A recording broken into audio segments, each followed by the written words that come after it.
Record. And I think I'll just begin. What time are we? 7:01. Yeah. So look, this is our second in the series of just some webinars that I wanted to start doing, kind of to build a community and to just kind of, I suppose, I would get quite a lot of messages online about asking about random things. So I just think it's quite helpful sometimes to have just a really quick learning session that you can go back to as well. So thank you all so much for coming on. And I set up Mastering Inclusive Language because I feel like this is something that keeps coming up over and over again. Hi, Georgia, welcome.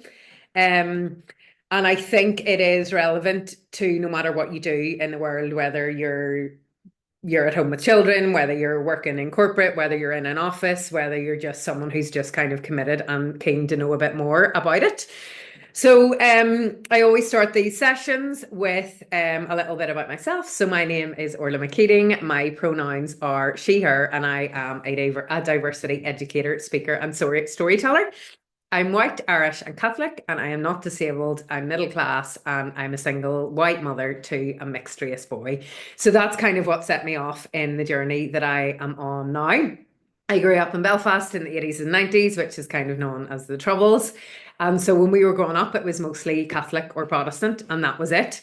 And so it just came as a real shock to me whenever I had a son who wasn't white and just the impact of the way the world is on him. So um, I set up Still I Rise, diversity storytelling. Every time I go onto this slide, it's quite funny because yeah, this is a different one to what I'm normally doing, and I must have been feeling really good about myself because of all my awards there.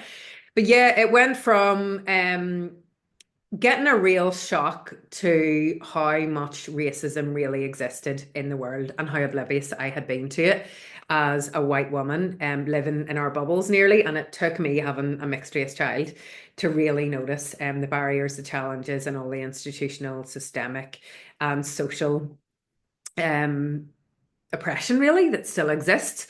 So I set up Still I Rise basically as a passion project after doing a TEDx talk in Stormont in 2019. We met every week in Belfast and we just kind of talked about stories to amplify underrepresented voices, bridge gaps and cultivate empathy through storytelling.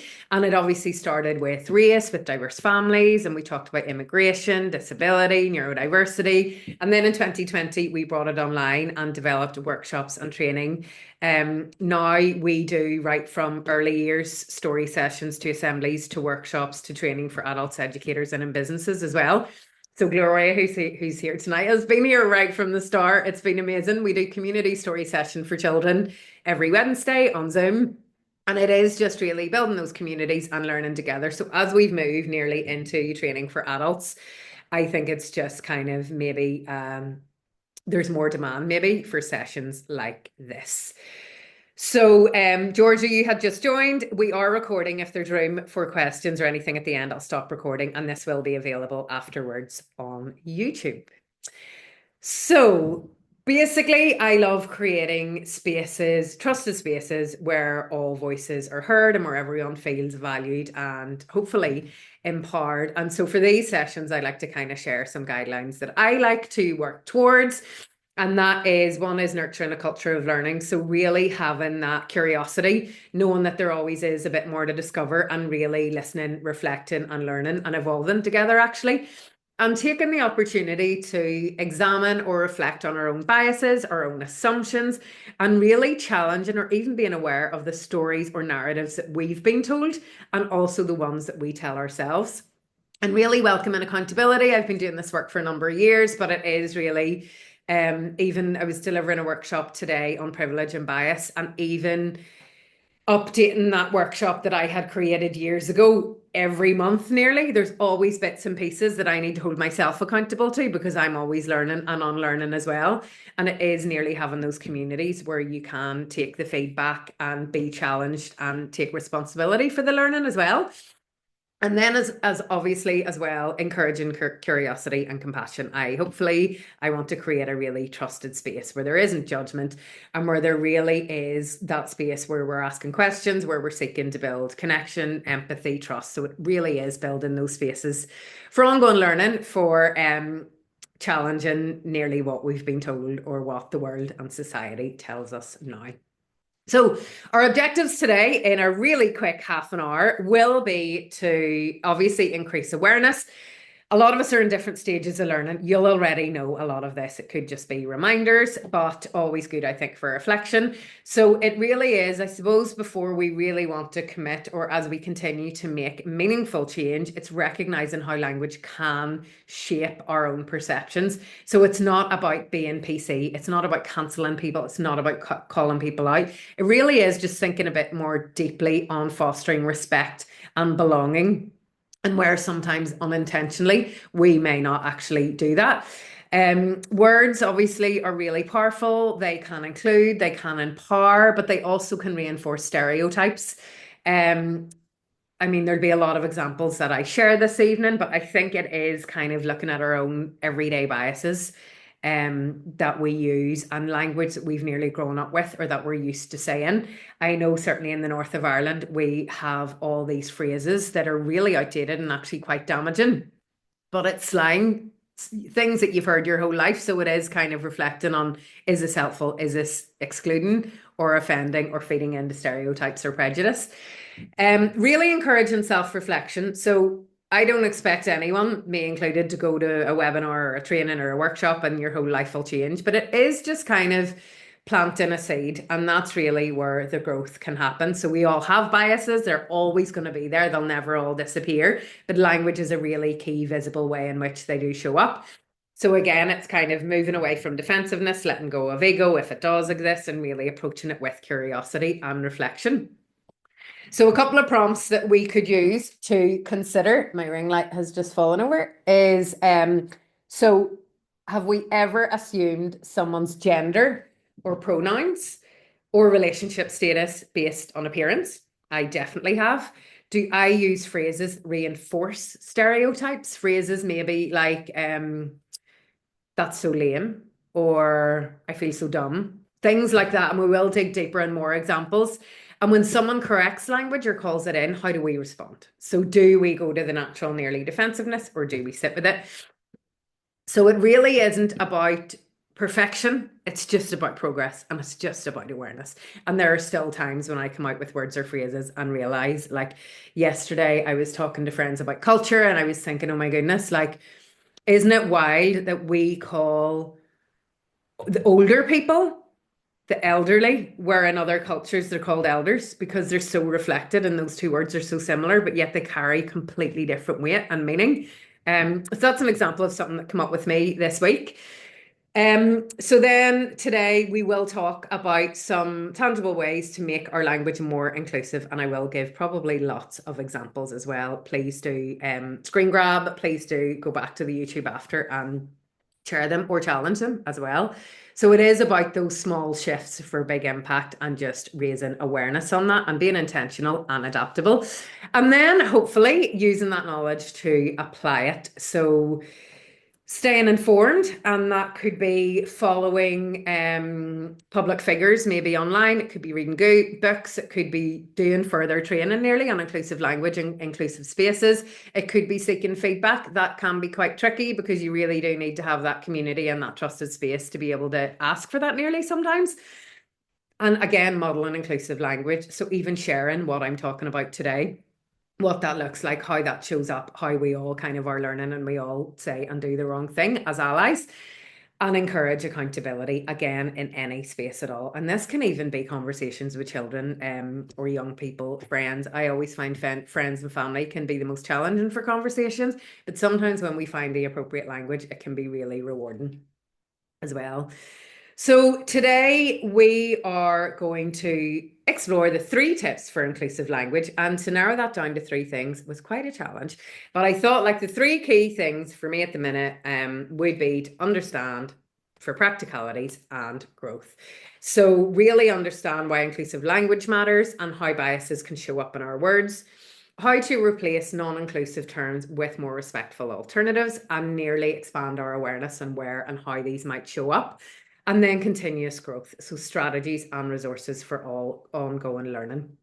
So in the chat, if you want, you can share maybe examples of words that you've heard, phrases that you've heard, or that you're familiar with, that are potentially problematic. There was another one I remembered yesterday, actually, which I found quite curious, and it could be me thinking way too much, but I was thinking about the Spice Girls, and it was very interesting that they all had their nicknames, but the only Black Spice Girl was called Scary Spice. Does that not feed into a really not great stereotype? That was my thought for yesterday. So if you want to, please do share in the chat anything that you might know or be aware of. I'm sure there are plenty. So, tip number one. So, when we talk about inclusive language, so at its core, it really is using words and phrases that actively avoid reinforcing biases, stereotypes, or discrimination. So, it is really using language that is thoughtful about the experiences of different groups, whether it's based on race, gender, ability, socioeconomic status, culture, education. And it isn't, again, like I said, it isn't about being politically correct or being perfect, because we're never going to be perfect. It is just being aware and making sure the words that we use don't intentionally exclude or harm anyone. And when we do use more inclusive language, we can resonate with more people, because language that is more relevant nearly, and welcoming to all people in the room. It really fosters deeper and more authentic relationships. We can, I suppose, share how aware we are that there are different perspectives, different identities, different experiences in different spaces, and that we value and respect those differences. And we also create spaces where there is belonging. So when that is in the workplace, there's a better culture, you're more productive, you are spending a lot of your time somewhere where you feel that is a more positive space. In classrooms, really, really important for learning, really important for all children to be able to be more creative, to prepare themselves to be global citizens, to foster deeper understanding, to foster acceptance, and to really create equity, I suppose, in learning from a young age. Um, and yeah, so even in casual conversations, even in market and policy. So it shows up everywhere. And it helps us as well recognize our own biases, how they show up. And again, I've kind of spoken about different phrases or assumptions that are casually used, and seem harmless. But as language evolves and as society evolves, as identities evolve, it's really important that things that might feel neutral to us might not be neutral to everyone. So the more we understand the why behind inclusive language, the more confident we can feel about using inclusive phrases and making these different adjustments, and also being able to have the difficult conversations potentially when not great language comes up. So it's not about memorizing a list of what's wrong or what's right. It's more about understanding the impact that we have and our words have on the people around us. So it's building a mindset of curiosity, of care, and respect. So I've touched a little bit on why across the board. So it really can encourage acceptance and understanding, and it is sensitive to differences. So it is really important that we are aware of differences, that we see color, that we understand identities, and that we're sensitive to it. But it is using language around being respectful towards that and to promote equality. It can acknowledge all people. And it's funny how, well, it's curious how one word can really switch someone off or make them feel excluded, and they can just feel completely detached from a conversation or a space. And it does foster deeper relationships as well, and it can promote better mental health. So we've talked a little bit about the importance of inclusive language and explored some of these tips, but breaking it into an everyday practice. So number two of the three tips is practicalities. So the first step nearly is awareness. So tuning into the language we use, both out loud and obviously in writing as well. So phrases that you maybe use without thinking. I used to work in an organization that was only women staff. And so many times people would walk in and be like, "Hey guys," there was no guys in the room. We all were women and we all identified as women. Little things like that, but that's what we've always done. Is it damaging? Don't know. Does it exclude anyone? We don't know. Is it worth taking the risk? Again, up to you. It's about building awareness. It's not about shaming ourselves or each other, but again, it's about curiosity. Where does the phrase come from and does it exclude anyone? And then once we're aware, we start to build our new habits. Again, it doesn't mean memorizing a list of do's and don'ts. It's about being open to learning. That could include maybe asking someone's pronouns instead of assuming. It could be using gender neutral language, or it could be swapping terms like crazy, which I will get into in a second, um, for different words like nuts or wild or unexpected or surprising, depending on the context of it. So it is just about practice. And the more we do it, the more natural it becomes. And then communication. So spaces where language is really modeled and valued. So it could be, how do we correct someone if we do hear something that is either not appropriate, a microaggression, or something that is either racist, sexist, homophobic, whatever that might look like. And inviting feedback as well on your own language, and how we can do better and being open to learning. And again, leading by example. And that could be having pronouns in emails. It could be the language we use in meetings. It could be how we call things out in meetings. And again, this is way easier said than done. The amount of times I've nearly been in meetings where I'm like, I actually look like I'm nuts because I've called this out and everyone's looking at me. But again, it's not about perfection, it's about progress, and it's about as well having a psychologically trusted space where you can do it. We obviously would not encourage if you're going to put your job at risk or anything like that. Just maybe how do you call it out then in the future or sit with it. So, some examples for common biases to look out for in language. So, gender bias could be defaulting to male pronouns for job titles, for example, chairman or cleaning lady or bin man, anything like that. Just being aware. So, for now, it really is just planting seeds and just being aware of how and where that shows up. So, racial and cultural bias. So, this is a really interesting one. So, using any kind of terms with colonial or derogatory roots without realizing. So, there are, I also work in tech as well, and there's a master slave statement that gets used quite a lot, and it's really not great at all. So, things like that, just being really, really aware of that. Ableism statements, and that could be again using words like crazy, lame, blind spot, dumb, or include exclusionary.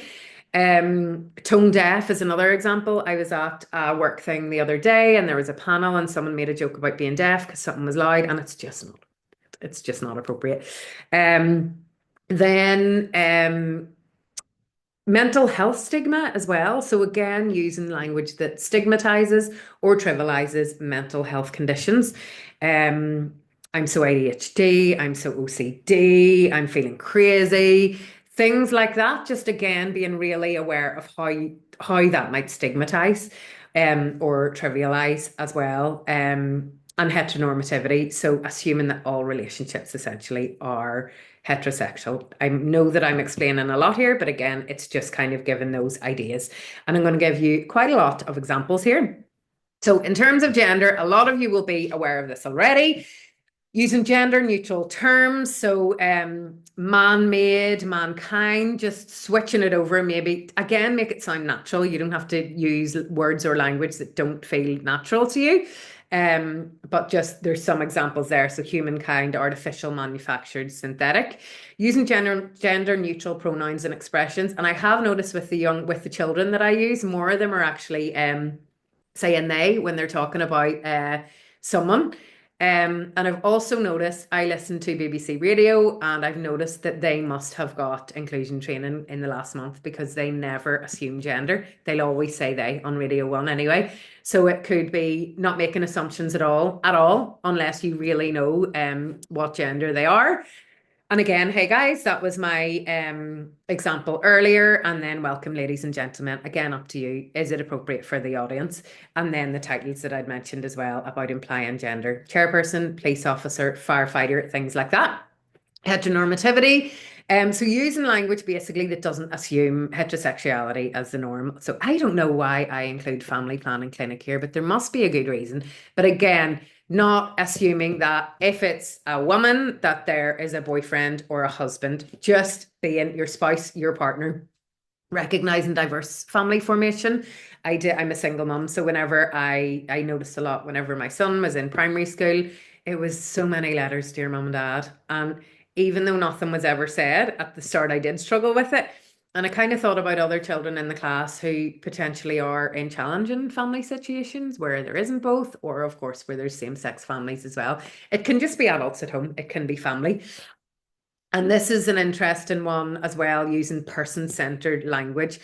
Um, Again, not grouping certain groups together. So I thought instead of just being direct with it, instead of saying the gays, gay people, lesbian people, trans people. And then racial, again, avoiding stereotypes or assumptions or biases about members of a particular racial, ethnic, or national group. For example, Asian people are great at maths.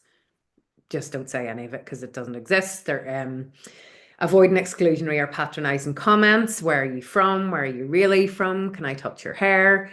Nothing. And then outdated terms. Be really aware of this. These two in the middle, the top one is very problematic at all. I'm just going to choose not to read that out.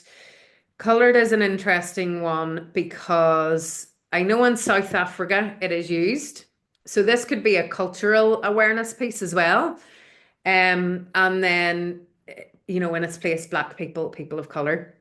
A very interesting thing we were talking about today, actually, in the other workshop I delivered was, how whiteness is sometimes perceived as, very often, actually, it is perceived as the norm. So we do say people of colour, but actually, I'm a person of colour. I am white, and white is a colour. So it's nearly for another webinar. But how whiteness is very much the invisible race. So that's quite interesting. Being really culturally sensitive. So really think about the words that we're using. Tribe, spirit animal, like where do those words actually come from? Where do those phrases come from? There's quite a lot there as well. And then the connotations and origins of wording. And very often, if you feel like it's not appropriate, it's probably not. Go into ChatGPT and have a quick look, or Google, and see where it actually comes from. Very, very interesting there to kind of see how language maybe fed into stereotyped and shaped discrimination and prejudice in the past. Ableism and mental health stigma, I've kind of touched on that, just kind of using words that contribute to stigmas around disability or mental conditions. So deaf and dumb, crazy or nuts, slow, just being aware of that language that's used. And again, being patronizing nearly about people who are disabled, and try and avoid nearly inspiring and it's just productive maybe or successful. And a really interesting one is avoiding human first language. This is very nuanced because I've heard from different disabled people that some prefer disabled person, because someone had actually done it in a workshop that I'd been to, and they kind of said, I'm the person and my disabilities to the side of me, but actually it's all me, it's part of my identity. So that's why they chose to use disabled person. I had written this workshop before that, but I kept it in because I think it's kind of important for context. So pronouns are a really important piece of, an important piece of inclusive language that can come up and is coming up more and more in workplaces, schools, communities. And they're basically the words, pronouns are the words we use to refer to someone when we're not using their name, like she, her, he, him, zir. And using the correct pronouns is polite, obviously, but it's also a way of showing respect to someone's identity. So it really is, pronouns are about how people see themselves. So when we use the correct pronouns, it really is creating a culture where everyone feels respected, valued, seen, and where all identities are welcome. In all spaces that I'm in, I use pronouns. I have it on my email signature. There, I have seen in some workplaces that there's a link to why I use pronouns. It depends where you're working and where you feel it is appropriate and do you need to bring it up. But I think it's an important conversation to have for sure. So the third tip is growth. So what now? And I said that inclusive language isn't about getting everything perfect. It's about staying open, curious, and committed to growth. Language evolves, but so can we. We can evolve with it, and it is approaching the work with humility and with willingness to learn, and knowing that every step, even every mistake that we make, creates more welcoming spaces for everyone. So some practical advice: stay informed, follow public figures, read, be curious. When you do see language coming up, do research it and see where it came from. Seek feedback as well. Is it appropriate to get some feedback on how your language is? And if you get the feedback, accept it. Model inclusive language as well. So, as I suppose, I think most of us in the room are adults, as humans, as leaders, as educators, as parents, as adults at home, and as professionals, we really do set the tone. And regularly engage in your own self reflection, assess your own language, and be open to change. DEI, diversity, equity, and inclusion discussions and training are good. They are helpful. Do participate in workshops, webinars, and training if you can. But I will say it's got to be ongoing. You know, it's not a case of like a 10-month thing and you've nearly completed it. And read and listen to diverse voices. So follow books, listen to podcasts, follow people online and articles from different communities to gain deeper insights. And we really live in a time where we have access to a lot of knowledge. And again, I'm using ChatGPT for a lot at the minute. So perplexity.ai I think is great for sourced information. So you kind of get the source and you're linked directly to articles. So I would recommend that. And then encouraging accountability. So having spaces where you can openly discuss inclusive language without a fear of judgment. So our 3 tips are understanding the why. Inclusive language isn't about words. It's about showing respect, fostering belonging, and removing barriers. When we understand how language shapes experiences and reflects bias, we can be more intentional with the words that we choose. Practicalities. So putting our understanding into action, learning alternative terms, updating our habits and being open to feedback, whether it's choosing gender neutral greetings, avoiding outdated phrases, or being mindful of cultural context. These practical shifts can really create real and sustainable change and committing to ongoing growth. So language evolves. Stay curious, seek feedback, follow diverse voices, and remember that it's progress, not perfection. And the goal is to keep learning and creating those environments where people can feel valued and included. So, thank you so much for being here and hopefully listening and staying on. And it is just, it's about conversations, it's about creating the spaces, and it's about learning together. So, it's a journey, it's not a destination. And I think every small change can cause a ripple effect. So, if you would like to continue learning, Instagram is our main platform at the minute. Absolutely send me an email if you have any questions or anything. And I am going to turn off the recording now in case there are any questions. And you can put them out there. And I know there are some things.